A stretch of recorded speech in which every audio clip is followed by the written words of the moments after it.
გამარჯობა, მე ლილუ ვარ და ახლა საინტერესო ამბებს მოგიყვებით. მეგობარი ქალის დაჭრისთვის ერთწლიანი პირობითი მიუსაჯეს ცნობილ ბიზნესმენს მიხეილ ხუბუტიას. ახალგაზრდა ქალი როგორც თავად ამბობს, მუქარის გამო ქალიშვილთან ერთად საზღვარგარეთ გაიქცა. ცნობილი მომღერალი ნათია დუმბაძე სცენას დაუბრუნდა.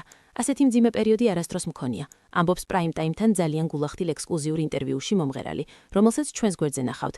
ჰაუსის ახალი მონაწილე მის ბარბი 2016-ია. ვინ არის ანასტასია ჩაჩხიანი, რომელიც პროექტს უკვე შეუერთდა?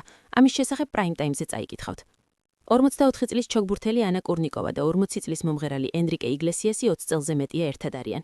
ახლახან მათ ოჯახს მეოთხე შვილი შეემატა. პოლოკლევებით სულ უფრო მეტ ადამიანს აწუხებს ქოლესტერინის პრობლემა. აღმოჩნდა, რომ მათ, ვინც კვირაში მინიმუმ 3 ჯერ საუზმობს, გულის დაავადებების მნიშვნელოვნად დაბალი რისკი აქვთ. იაპონელმა მკვლევარებმა აღმოაჩინეს, რომ ძაღლები სიხარულის განაცდირიან. 22 ძაღლის ქცევის შესწავლის შემდეგ გაირკვა, რომ დიდი ხნით დაშორების შემდეგ პატრონთან შეხვედრისას ისინი ტირიან. ამ და სხვა ბევრ საინტერესო ამბობს Prime Time-ის გვერდზე წაიკითხავთ. მე კი ბედნიერ განწყობას გისურვებთ. შეხვედრამდე.